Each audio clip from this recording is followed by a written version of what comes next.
One more, maybe small thing, still following our conversation. You use the word awakening.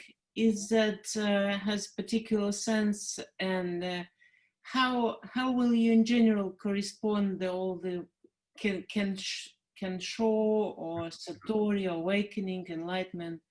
How would you?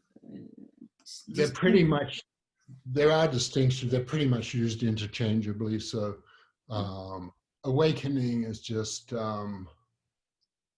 enlightenment and awakening are used interchangeably in English, California English, and you too. me too. And I think of it as enlightenment, but some people, they make it a thing, and so I say, well, it's just like waking up, you know.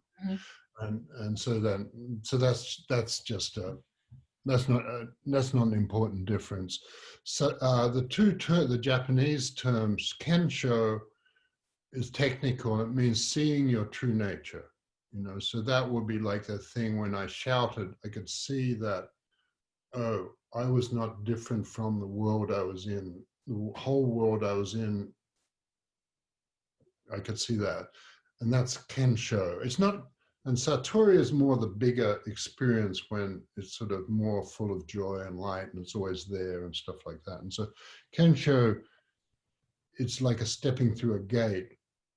And Satori is like a little bit more than that, you know, but it's the same kind of thing. It's just some people do it by steps and other people, you know, have a big thing all at once. And it's not, in the end, it's not super important how people do it, you know, but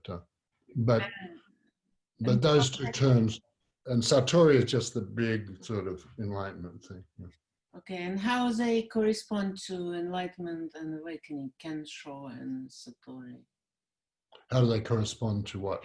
Like Kensho, is it enlightenment or it's like less than enlightenment? How will you correspond? Well, it's a certain opening. It's a piece of enlightenment, we'll say. Yeah. And to see your true nature. So it deals with those questions of who am I? What am I doing here? It deals with those. But there may be a lot of things that you're still stuck with.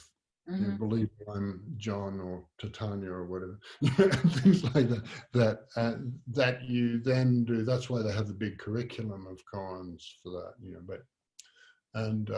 but you know, and so some people then they get the other bit, you know, the flower opening petal by petal. They, you know, and you know, so. And it doesn't really matter. Not that many people have big experiences, I notice, even if people do retreats and work hard at it. And those who do, you often become teachers. Many people who become teachers have, but some people become teachers who haven't. And, you know, they're pretty good teachers because you don't actually need to.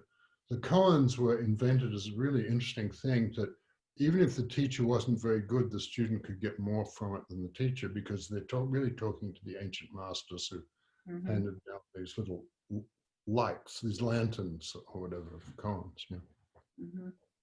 And like what you described to me, your answer to the teacher, like with, oh, is it Kensho or I think I would call that, now that I'm a teacher and I can make, I'd say, and that's just a game. It's like typology or something. But I'd say, oh, that was Kensho, you know, because I know because I was not myself satisfied with that, and I wanted to go deeper, you know, and I could tell there was something else. It was like a sort of thin veil or something else. I could see through it, but it wasn't blind, but I couldn't really see as clearly as I wanted to, like that. You know? And so I wanted this other experience, which, you know, and I didn't know. One doesn't think about things like that. I just knew that I wanted that, you know. So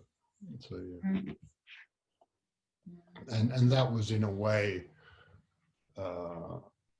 yeah. And also the Satori will tend to, usually people have a lot of joy. I had joy with that Kensho, but with the Satori, the next experience, I was laughing for months and things like that. It was sort of, you know, and everything I saw seemed illuminated and glowing like that, you know. And so And then